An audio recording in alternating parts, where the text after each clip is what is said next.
ఈరోజు ప్రముఖ నేపథ్య గాయని జిక్కి గారి గురించి తెలుసుకుందాము. అసలు పేరు వచ్చి పిల్లవాలు గజపతి కృష్ణవేణి. జిక్కిగా పేరు ప్రసిద్ధులు పొందారు.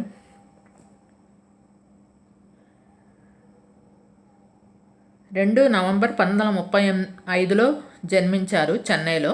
16 ఆగస్టు 2004 చెన్నైలో మరణించారు. ఆంధ్రప్రదేశ్కు చెందిన ఒక భారతీయ నేపథ్య గాయని. ఆమె తెలుగు, తమిళ్, కన్నడ, మలయాళం, సింహళి, హిందీ భాషలో మొత్తంగా 10,000 పైన పాటలు పాడారు. సుమారు 10,000 పాటలు పాడారు. 1935లో నవంబర్ 3వ తారీఖున చెన్నైలో పుట్టారు. 2004లో చెన్నైలో మరణించారు. ప్రముఖ ప్లేబ్యాక్ సింగరు, భారతీయ శాస్త్రీయ సంగీతం మరియు గాయకురాలు, స్వరకర్త.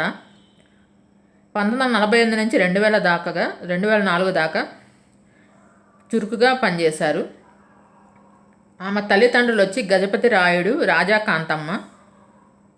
తెలుగు కుటుంబం అండి. ఆంధ్రప్రదేశ్ తిరుపతికి సమీపంలోని చంద్రగిరికి చెందినవారు. అక్కడి నుంచి జీవనోపాధి కోసం చెన్నైకి వెళ్ళారు.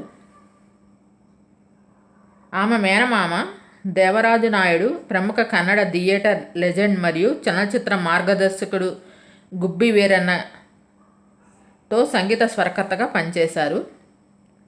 ఇది యువ జిక్కిని సంగీత మరియు చలనచిత్ర ప్రపంచానికి పరిచయం చేసింది. 1943లో చైల్డ్ ఆర్టిస్ట్గా తన కెరీర్ని ప్రారంభించారు. గూడవల్లి రామబ్రహ్మం గారి దర్శకత్వంలో వహించిన పంతులమ్మ సినిమాలో చిన్న పాత్రను పోషించారు.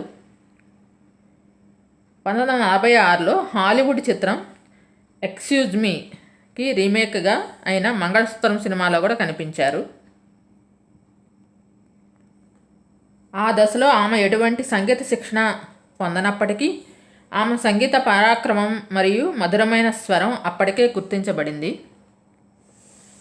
1948లో విజయవంతమైన తమిళ చిత్రం జ్ఞానసుందరి కోసం పాడే అవకాశం వచ్చింది. ఎస్వి వెంకటరామన్ సంగీతం అందించారు. కుమారి రాజమణి గారి కోసం పాడారు. అది పెద్ద సూపర్ హిట్ అయింది.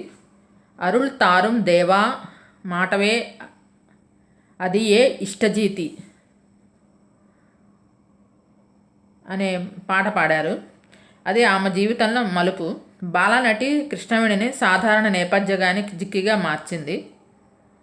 తమిళ, తెలుగు చిత్రాలకే కాకుండా కన్నడ, మలయాళంతో పాటు మంచి ఆఫర్స్ వచ్చాయి. వాటిల్లో కూడా హిందీలో కూడా.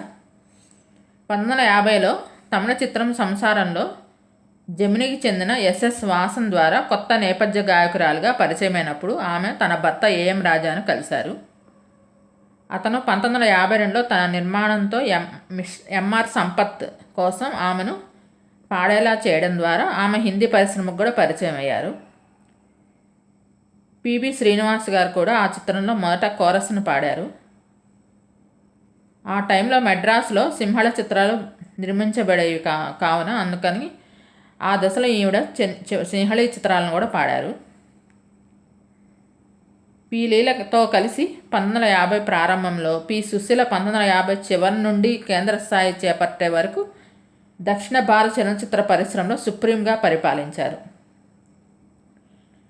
పోటీ ఉన్నప్పటికీ పి లీలతో ఒకరినొకరు అభిమానిస్తూ ఇద్దరు అక్కాచెల్లెళ్ళలాగా ప్రవర్తిస్తూ ఎన్నో పాటలు పాడారు. పెద్ద సంగీత దర్శకులతో పనిచేశారు. అందరి గాయకులతో కలిసి పాటలు పాడారు.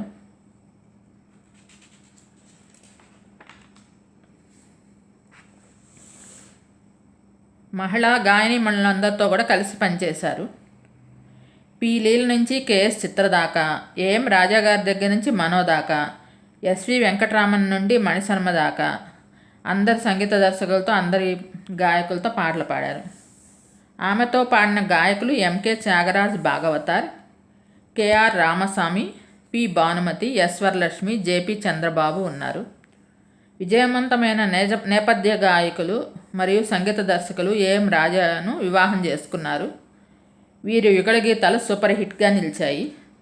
జిక్కి తన భర్తతో కలిసి పాడిన యుగళ గీతాలను ఇప్పటికీ రేడియో స్టేషన్లో ప్లే చేస్తున్నారు. ఏఎం రాజా మరియు జిక్కి యుఎస్ఏ, మలేషియా, సింగపూర్ వంటి ఇతర దేశాల్లో కూడా ప్రత్యేక కార్యక్రమాల్లో పాడారు. వీరికి 6 పిల్లలండి. 4 అమ్మాయిలు, 2 అబ్బాయిలు. ఏం రాజా ట్రైన్ ఎక్కుతుండగా జారి పట్టాల మధ్యలో పడిపోవటంతో మరణించారు. 1989లో కన్యాకుమారిలోని ఒక దేవాలయంలో కచేరీ చేయడానికి వెళ్తుండగా ఈ ప్రమాదం జరిగింది. భర్త మరణంతో కొంతకాలం జిక్కి పాటలు పాడడం మానేశారు. రిటైర్మెంట్ నుంచి బయటకి వచ్చి ఇళయరాజా గారి కోసం పాటలు పాడారు. తన 2 కొడుకులతో సంగీత బృందాన్ని కూడా ప్రారంభించారు. వారితో USA, మలేషియా, సింగపూర్లో ప్రదర్శనలు ఇచ్చారు. ఒకేసారి ఒక తమిళ సినిమా కోసం 5 పాటలు పాడారు.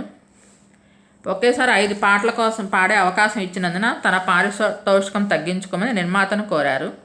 అది ఆమెకు పాడటం పట్ల ఉండే అంకిత భావం. క్యాన్సర్ వ్యాధితో చికిత్స పొందుతూ 16 ఆగస్టు 2004 చెన్నైలో మరణించారు. మెడ్రాస్ తెలుగు అకాడమీ ఉగాది పురస్కారాలతో సత్కరించింది. తమిళనాడు ప్రభుత్వం కలైమామణి బిరుదుతో సన్మానించింది.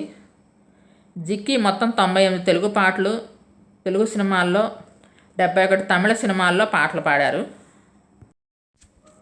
జిక్కి గారు పాడిన పాటల చిత్రాలు వచ్చి శ్రీ లక్ష్మమ్మ కథ, పల్లెటూరి పిల్ల, షావుకారు, సంసారం, పాతాళ భైరవి, నవ్వితే నవరత్నాలు, ధర్మదేవత, పల్లెటూరు, ప్రేమలేఖలు, బ్రతుకు తెరువు, దేవదాసు, పరదేశి, ప్రతిజ్ఞ, రేచుక్క, తోడు దొంగలు, దొంగరాముడు, రోజులు మారాయి, అనార్కలి, అర్ధాంగి, చిరంజీవులు, బలేరాముడు, ఇదే నిజం, జయం మనదే, కనకతార, పెంకి పెళ్ళాం, సువర్ణ సుందరి, మాయాబజార్, బలేబావ, పాండురంగ మహత్యం, సారంగధర, తోడికోడళ్ళు, చెంచులక్ష్మి, మాంగళ్యబలం, కృష్ణలీలలు, రాజమకుటం, పెళ్లి కానుక, కృష్ణప్రేమ, సహస్ర చిరచ్ఛేద అపూర్వ చింతామణి, శాంతినివాసం, శ్రీ వెంకటేశ్వర మహత్యం, శ్రీ సీతారామ కళ్యాణం, బాటసారి, సభాష్ రాజా, భీష్ముడు, గులే బకావళి కథ, శ్రీ సంపదలు, తిరుపతమ్మ కథ, లవకుశ, సంపూర్ణ రామాయణం, శ్రీమంతుడు, ఆదిత్య 369లో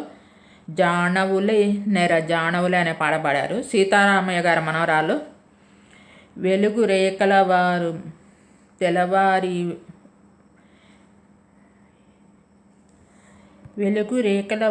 తెల్లవారి ఎండా ముగ్గులు పెట్టంగా అనే పాట పాడారు. నిన్నే పెళ్ళాడతాలనేమో మాట ఇస్తే ఊరుకుంటామా, నిన్నే పెళ్ళాడేస్తానంటూ అనే పాట. మురారిలో అలనాటి రామచంద్రుడు కన్నింట సాటి, ఆ పలనాటి బాలచంద్రుడు కన్నా అన్నిట మేటే అనే పాట పాడారు. రోజులు మారాయిలో ఏరువాక సాగారో రన్నో చిన్నన్న అని పాడింది జిక్కి గారండి. మీకు ఈ వీడియో నచ్చినట్టయితే లైక్ చేయండి, కామెంట్ చేయండి. Thank you all.